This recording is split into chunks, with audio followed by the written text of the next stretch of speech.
नाजरीन अस्सलाम वालेकुम।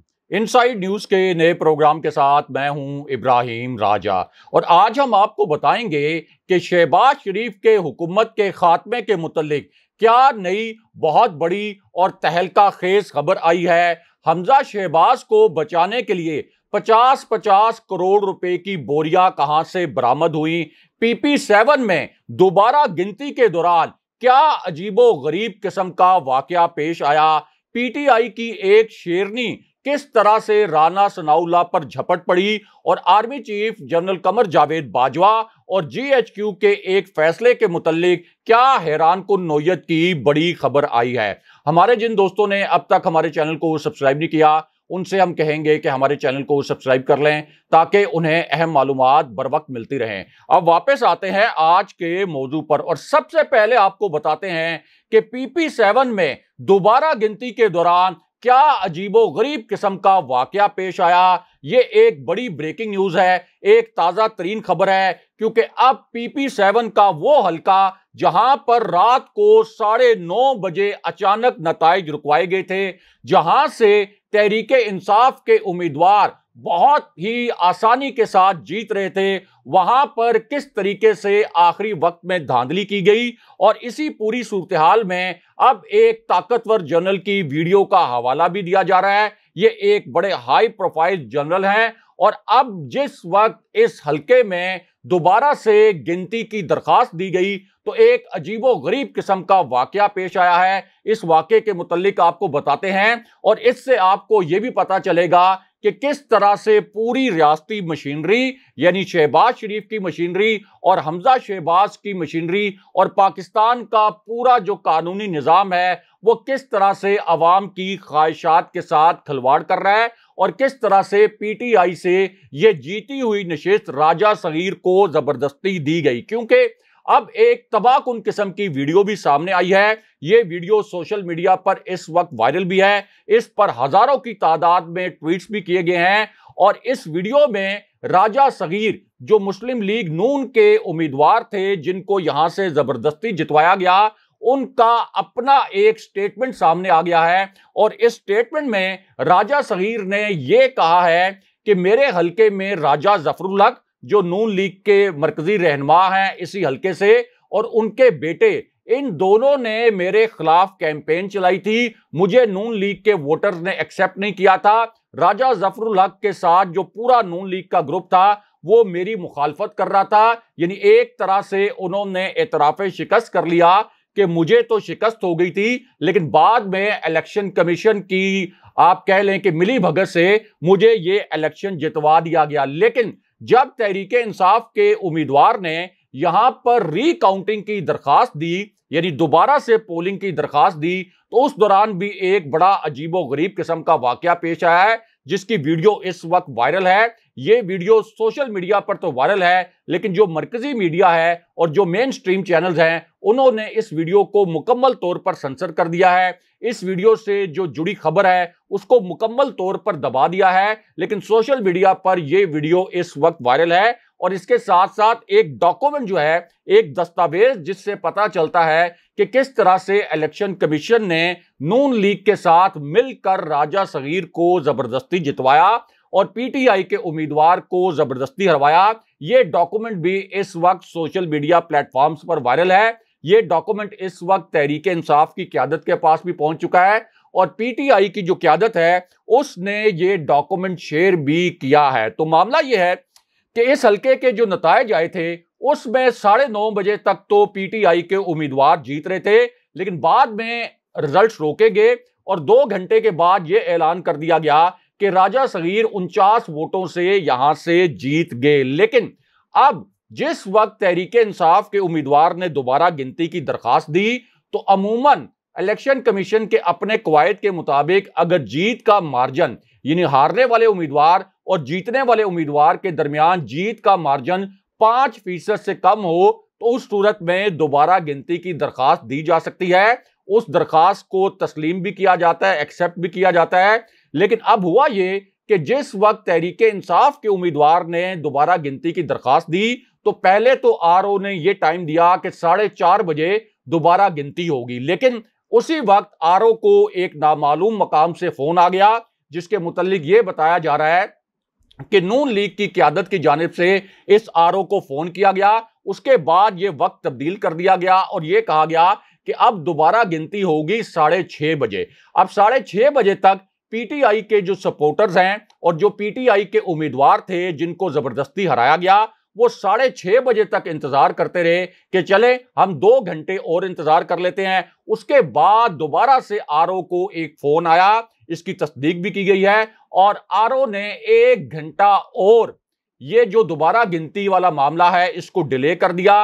अब जिस वक्त 7:30 बजे और पीटीआई के उम्मीदवार और पीटीआई के सपोर्टर्स वहां पर मौजूद थे, तो अचानक यह फैसला दे दिया गया कि यह दोबारा गिनती की दरखास्त मुस्तरद की जाती है। यानी दोबारा गिनती की दरखास्त कोई मुस्तरद कर दिया गया। पीटीआई के उम्मीदवार सिर्फ 49 वोटों से हारे। अब वो दोबारा से गिनती की दरखास्त देते हैं, लेकिन ये गिनती की दरखास्त इलेक्शन कमीशन मुस्तरद कर देता है। इससे बड़ी धांधली क्या हो सकती है कि 5% का जो मार्जिन है उसके ऊपर भी दोबारा गिनती हो जाती है। लेकिन यहां पर कहा यह जा रहा है कि एक जनरल को असल में अंडरमाइन करने के लिए ये यहां पर तहरीक इंसाफ को जबरदस्ती हरवाया गया है, और इस हवाले से जनरल जहीरुल इस्लाम का नाम लिया जा रहा है कि जनरल जहीरुल इस्लाम ने यहां पर पीटीआई के उम्मीदवार को सपोर्ट किया था। उन्होंने अलल ऐलान कहा था कि मैं तहरीक इंसाफ के उम्मीदवार को वोट दूंगा। लेकिन अब जो नई सिचुएशन यहां पर डेवलप हुई है उसमें दोबारा गिनती की दरखास्त मुस्तरद करके जबरदस्ती अवाम की ख्वाहिशात को कुचल कर राजा सगीर को दोबारा से कामयाब करार दे दिया गया है। लेकिन यहां पर हमजा शहबाज को बचाने के लिए भी एक और घिनौने प्लान के मुतालिक एक बहुत बड़ी खबर आई है, और इस प्लान के हवाले से भी एक खौफनाक किस्म की वीडियो भी लीक हुई है और एक ऑडियो भी लीक हुई है। एक ऐसी ऑडियो जो कि तस्दीक शुदा है, क्योंकि जब पहली मर्तबा ये ऑडियो लीक हुई थी तो उस वक्त नून लीग ने यह दावा किया था कि ये एक एडिटेड ऑडियो है और इसको लॉन्च किया गया है। लेकिन अब इस ऑडियो का जो फोरेंसिक ऑडिट हुआ है उसके बाद ये तस्दीक हो गई है कि ये ऑडियो भी असली है, और इसके साथ साथ जो वीडियो हमजा शहबाज को बचाने के लिए एक घिनौना प्लान बनाया गया उसकी वीडियो भी लीक हुई है। क्योंकि आसिफ अली जरदारी जब से लाहौर में जाकर बैठे हैं, उनके लाहौर में बैठने के बाद 50-50 करोड़ रुपए की बोरियों के मुतालिक भी एक बहुत बड़ी खबर आई है। और अब पंजाब असेंबली में आप कह लें कि एक जो पार्टी पोजीशन थी उसमें ट्विस्ट भी आया है। अब आसिफ अली जरदारी के लाहौर पहुंचने के बाद पंजाब असेंबली में किस किस्म की पार्टी पोजीशन बनी है वो आपको मुख्तसरन बताते हैं। तो मामला यह है कि तहरीक इंसाफ के पास जो उनके 25 अरकान मुनरिफ हो गए थे, जिनको बाद में डी सीट होना पड़ा सुप्रीम कोर्ट के अहकामात पर, इलेक्शन कमीशन ने मजबूरन इन अरकान को डी सीट किया, तो उस वक्त भी इनके 163 अरकान इनके पास बाकी थे, यानी 25 अरकान के डी सीट होने के बाद भी। लेकिन ज़िमनी इलेक्शन में 15 नशिस्तें तहरीक इंसाफ ने मजीद हासिल कर ली और इस तरह इनकी नशिस्तों की तादाद हो गई 178। 178 का फिगर पीटीआई के पास अपना हो गया। इसी तरह पीटीआई की जो इत्तेहादी जमात है पंजाब में काफ लीग, उसके पास कुल 10 अरकान हैं, जिसके बाद दोनों जमातों के अरकान की तादाद मिलाई जाए तो यह तादाद बनती है 188। और पंजाब असेंबली 371 का ऐवान है। यहां पर 186 अरकान की जरूरत है वजारत आला हासिल करने के लिए, वजारत आला बरकरार रखने के लिए। लेकिन जो लाहौर हाई कोर्ट का जो एक ऑर्डर था उसके मुताबिक अगर ये 371 का ऐवान पूरा ना हो तो फिर जिस पार्टी के अरकान इलेक्शन के दिन में जिस रुकन को वोट डालेंगे और जिसके वोट ज्यादा निकलेंगे वो फिर वज़ीर आला मुंतखब हो जाएगा। लेकिन अब पीटीआई का जो मैजिक फिगर था 186 का, वो भी पीटीआई ने क्रॉस कर लिया और उनके पास फिगर आ गया 188 का, यानी 188 का। लेकिन अब जो आसिफ अली जरदारी ने वहां जाकर गेम डाली है, जो एक इंतहाई शर्मनाक हरकत की है, जो आप कह सकते हैं कि चीफ जस्टिस सुप्रीम कोर्ट और आप ये कह सकते हैं कि पूरे पाकिस्तानी अदालती निजाम की तौहीन की है। इस पर आसिफ अली जरदारी के ऊपर तौहीन अदालत का केस भी चलना चाहिए, क्योंकि जिस तरह से जाकर उन्होंने वहां पर बोरियां खोली हैं उसके बाद वहां पर सूरत हाल में एक ट्विस्ट आया है और ये जो फिगर है ये आपके सामने रखते हैं कि ये ट्विस्ट आने के बाद क्या फिगर बन रहा है। तो मामला ये है कि मुस्लिम लीग नून के पास पहले पंजाब असेंबली में 164 अरकान थे, लेकिन ज़िमनी इलेक्शन में इनको 4 नशिस्तें मिली। चौथी नशिस्त जो राजा सगीर वाली थी वो इनको जबरदस्ती दिलवाई गई और अब इनके अरकान की तादाद हो गई 168। इसके अलावा पंजाब में पीपल्स पार्टी के पास 7 अरकान हैं, जबकि 3 आजाद अरकान भी इस वक्त नून लीग के साथ हैं और एक रुकन है राहे हक पार्टी का जो मुस्लिम लीग नून के साथ है। इस तरह नून लीग के ये जो तमाम इत्तेहादी हैं इनको मिलाकर भी नून लीग के पास नंबर बनते हैं 179। अब यही जो ज़िमनी इलेक्शन हुआ है 17 जुलाई को, इसमें एक आज़ाद उम्मीदवार भी कामयाब हुआ है और पंजाब असेंबली का जो 371 का ऐवान है इसमें नून लीग के 2 अरकान मुस्ताफी भी हो चुके हैं।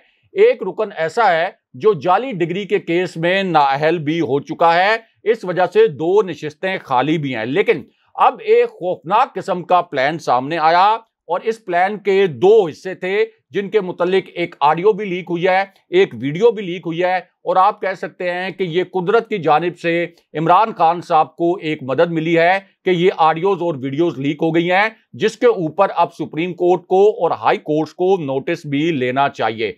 क्योंकि अब जो प्लान सामने आया उसका पहला हिस्सा तो ये था कि पीटीआई के 12 अरकान को अप्रोच किया गया और यह कहा गया कि इन 12 अरकान को गायब कर दिया जाए। बाद में ये अरकान कोई बहाना बना लें कि ये अपनी मसरूफियत की वजह से या किसी और वजह के बायस ये इजलास में शरीक नहीं हो सके, या फिर लालच इनको देकर या इन पर दबाव डालकर इनसे इस्तीफे दिलवा दिए जाएं। लेकिन दूसरी जानिब जो आप कह सकते हैं कि सबसे घिनौना प्लान बनाया गया वो आसिफ अली जरदारी और चौधरी शुजात हुसैन की मीटिंग में बनाया गया। यानी आसिफ अली जरदारी को खास तौर पर, जो कि पाकिस्तान में इमरान खान साहब उनको कहते हैं कि ये आसिफ अली जरदारी पाकिस्तान की सबसे बड़ी बीमारी, अब उनको आप कह लें कि रेंटल एक मुआहदे के ऊपर उनको किराए पर लेके आए शहबाज शरीफ लाहौर में, उनको लाहौर में बिठाया और उनसे कहा कि हमजा शहबाज को बचाने के लिए आप डील करें। अब आसिफ अली जरदारी चौधरी शुजात हुसैन के पास गए और उनसे ये कहा कि जिस तरह से आपके बेटे चौधरी सालिक हुसैन को हमने डॉलर्स दिए थे, इसी तरह तारिक बशीर चीमा को हमने डॉलर्स दिए थे और उन्होंने उस वक्त शहबाज शरीफ के हक में वोट डाला था, इसी तरह हम काफ लीग के जो आपके अरकान हैं इनको फी कस 45 करोड़ रुपए देंगे। आप सिर्फ एक काम करें कि एक लेटर जारी कर दें और उस लेटर में आप ये लिख दें कि काफ लीग के जो अरकान हैं ये हमजा शहबाज को वोट देंगे, ये चौधरी परवेज इलाही को वोट नहीं देंगे। बाकी आपकी जो रुकूम है उनकी गारंटी मैं देता हूं, जैसे ही नतीजा आएगा ये रुकूम मुंतकिल हो जाएंगी आपके लोगों को और अगर आप चाहें तो कुछ एडवांस पेमेंट भी हो सकती है। ये बात जाकर आसिफ अली जरदारी ने चौधरी शुजात हुसैन के सामने रखी। लेकिन अब चूंकि ये मामला ओपन हो गया था, हमने इसी प्लेटफॉर्म पर ये ब्रेकिंग न्यूज दी थी जिसके बाद पूरे मीडिया ने इस खबर को फॉलो भी किया। तो चौधरी शुजात हुसैन के पास ऑप्शंस बड़े कम रह गए थे, इसलिए अब उन्होंने एक स्टेटमेंट जारी किया है कि वो हर सूरत में परवेज इलाही की हमायत करेंगे और ये जो लेटर वाली बात की जा रही है वो इस किस्म का लेटर इशू नहीं करेंगे। लेकिन उन्होंने ये डिनाई नहीं किया कि उनको इस किस्म का लेटर जारी करने के लिए कहा गया था। लेकिन इसके बाद एक ऑडियो लीक होती है और एक वीडियो लीक होती है। उस ऑडियो और वीडियो के मुतालिक भी आपको बताते हैं। और एक जो एमपीए हैं जिनको 50 करोड़ रुपए बराह रास्त जिनको फोन कॉल की गई और जिनको कहा गया कि आप 50 करोड़ रुपए ले लें, उन्होंने भी अब अपनी कहानी बयान की है कि किस नंबर से उनको कॉल आई थी, दूसरी जानिब कौन सा शख्स था और उस शख्स ने कहा कि आप 50 करोड़ रुपए हमसे ले लें, लेकिन आपने वोट जो है वो हमजा शहबाज को डालना है। इस हवाले से अब एक पहले तो प्रेस कॉन्फ्रेंस हुई, यानी एक ऑडियो का मामला मुख्तलिफ है जो हम आपको बताते हैं, लेकिन एक प्रेस कॉन्फ्रेंस जो हुई उसमें यास्मीन राशिद ने बताया कि आसिफ अली जरदारी लाहौर में आकर एक मरतबा फिर मंडी लगाकर बैठ गए हैं। आसिफ अली जरदारी का काम कत्लो गारत गरी और 2 नंबरी के सिवा कुछ भी नहीं है और उनकी कोशिश है कि पीटीआई को जो 2/3 मेजॉरिटी से भी ज्यादा बड़ा मैंडेट मिला है इसको वो मंडियां लगाकर कुचल दें। इस पर इलेक्शन कमीशन को नोटिस लेना चाहिए। लेकिन जाहिर है कि इलेक्शन कमीशन तो इस वक्त एक पार्टी बना हुआ है, इस वक्त वो नून लीग के एक कारिंदे के तौर पर काम कर रहा है। इस वजह से इलेक्शन कमीशन ने अब तक एक ऑडियो और वीडियो लीक होने के बावजूद किसी किस्म का कोई नोटिस नहीं लिया। दूसरी जानिब पीपी 167, पीपी 167, यहां से चौधरी शब्बीर गुज्जर जो कामयाब हुए थे, अब उन्होंने ये स्टेटमेंट दिया है कि उन्हें एक नामालूम नंबर से कॉल आई। दूसरी जानिब एक शख्स था, उस शख्स ने चौधरी शब्बीर गुज्जर को कहा कि आपको कामयाबी मुबारक हो, लेकिन गुज्जर साहब हमारे पास आपके लिए एक बड़ी गोल्डन ऑफर है। अगर ये ऑफर आप कबूल कर लेंगे तो आपकी और आपकी अगली नस्लों की जिंदगी संवर जाएगी। और उन्होंने पूछा चौधरी शब्बीर गुज्जर ने कि आप किस मामले पर बात कर रहे हैं, कहां से बात कर रहे हैं और आप कौन हैं और किस किस्म की हमें ऑफर दे रहे हैं।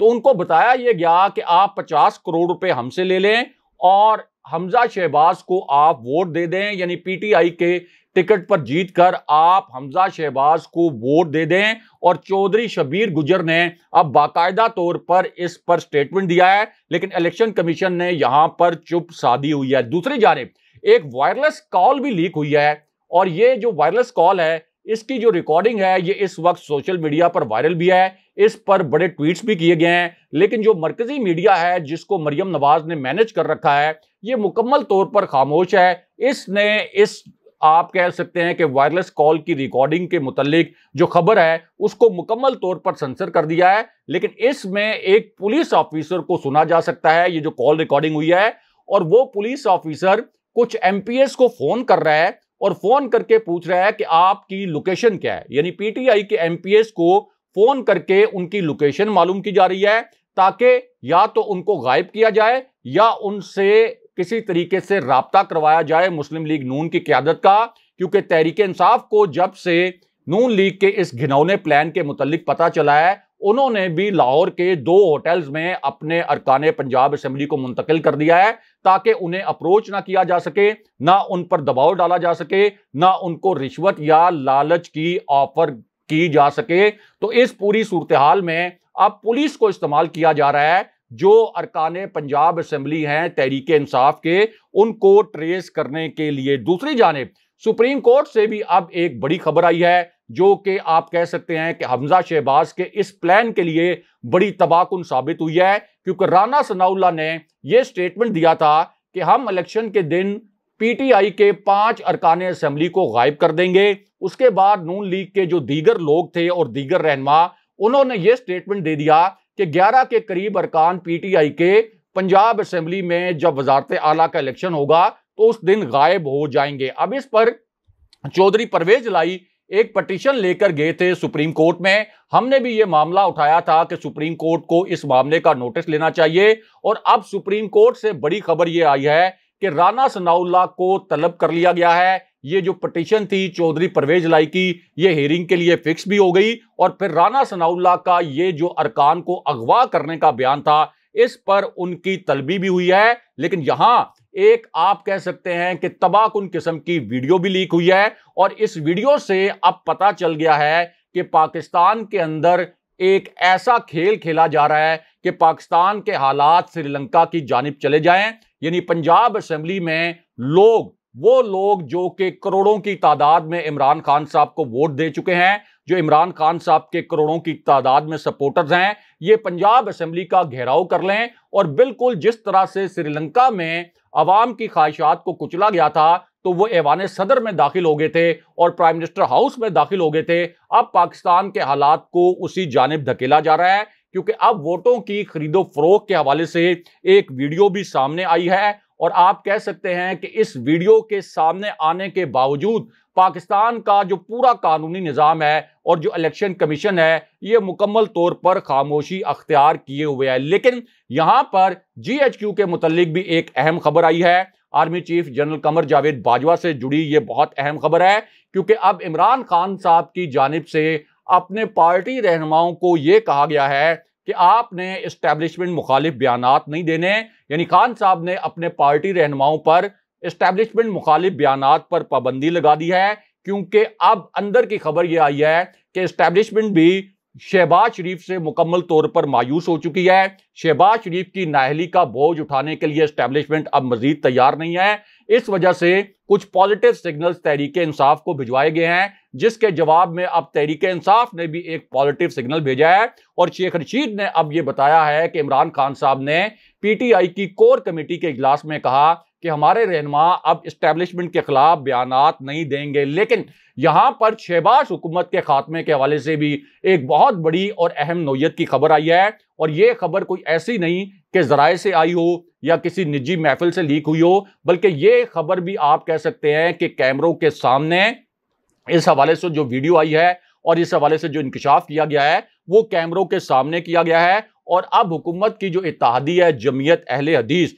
उसने ये कहा है कि हमने ये फैसला कर लिया है कि हमें इस इत्तेहादी हुकूमत को छोड़ देना चाहिए, क्योंकि पिछले 3 माह में जिस किस्म के हालात का सामना लोगों को करना पड़ा है, इससे हमारी सियासत को नाकाबिले तलाफी नुकसान पहुंचेगा। अगले प्रोग्राम तक के लिए खुदा हाफिज।